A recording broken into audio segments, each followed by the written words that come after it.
काँग्रेस नेते राहुल गांधी यांच्या आरक्षणासंदर्भातल्या वक्तव्याला घेऊन देशामध्ये एक वादंग माजलेला आहे आणि भाजप देखील या विषयासंदर्भात अत्यंत आक्रमक पाहायला मिळत आहे। राष्ट्रीय ओबीसी महासंघाची नेमकी याला घेऊन काय भूमिका आहे आपण जाणून घेण्याचा प्रयत्न करू। आपल्यासोबत राष्ट्रीय ओबीसी महासंघाचे अध्यक्ष बबनराव तायवाडे सर आहे। सर, कशा प्रकारे बघता तुम्ही राहुल गांधी यांच्या वक्तव्याकडे? नाही, हे बघा, मुळात असं आहे की राहुल गांधींनी जे वक्तव्य केलं ते कुठल्या रेफरन्समध्ये त्यांनी केलं याचा विचार सर्वांनी करायला पाहिजे। सध्याच्या परिस्थितीमध्ये असं आहे की सर्वच राजकीय पक्ष, सत्ताधारी आणि विरोधक, सत्ताधारी काही बोलले तर विरोधक त्यांचा विपर्यास करून आरोप प्रत्यारोप करत असतात आणि विरोधक काही बोलले तर सत्ताधारी त्याच्यावरती हे करत असतात। आम्ही याला कंटाळलेलो आहोत।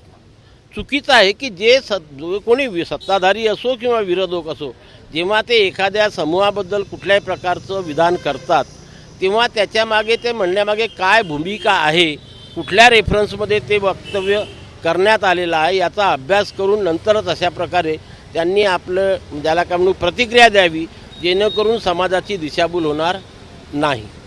राहुल गांधी काय बोलले होते, तुम्ही ते ऐकलं?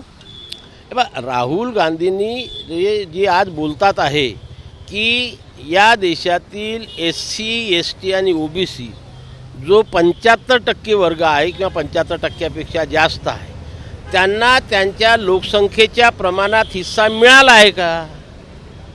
जोपर्यंत या तिन्ही वर्गाला त्यांच्या लोकसंख्येच्या प्रमाणामध्ये हिस्सा मिळत नाही तोपर्यंत या देशामध्ये सामाजिक न्याय मिळाला असं म्हणता येणार नाही।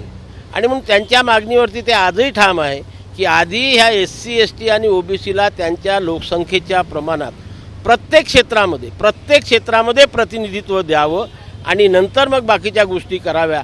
ज्या दिवशी हे इक्वल होऊन जाईल, लोकसंख्येच्या प्रमाणामध्ये प्रत्येक क्षेत्रामध्ये SC, ST, OBCला आरक्षण मिळेल, त्यानंतर आरक्षण रद्द करण्याचा विचार करू।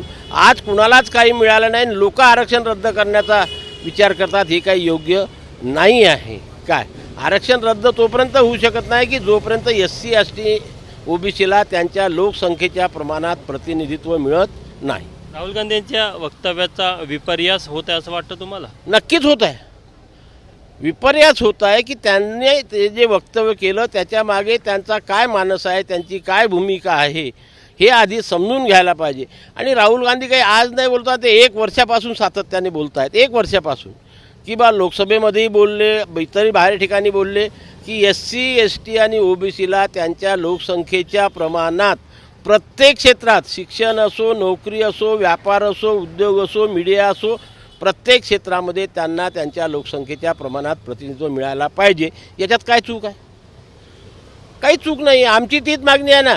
आम्ही जी करतो की देशामध्ये संपूर्ण OBC समाजाची आणि सर्व जातींची जातनिहाय जनगणना करण्यात यावी आणि कोणत्या जातीला, कुठल्या समाजाला, कुठल्या क्षेत्रामध्ये किती प्रतिनिधित्व मिळालं याचा व्हाईट पेपर जाहीर करावा, तीच मागणी राहुल गांधी करत आहे। बघू शकतो की राष्ट्रीय ओबीसी महासंघाने राहुल गांधी यांच्या वक्तव्यासंदर्भात आपली भूमिका स्पष्ट केली आहे।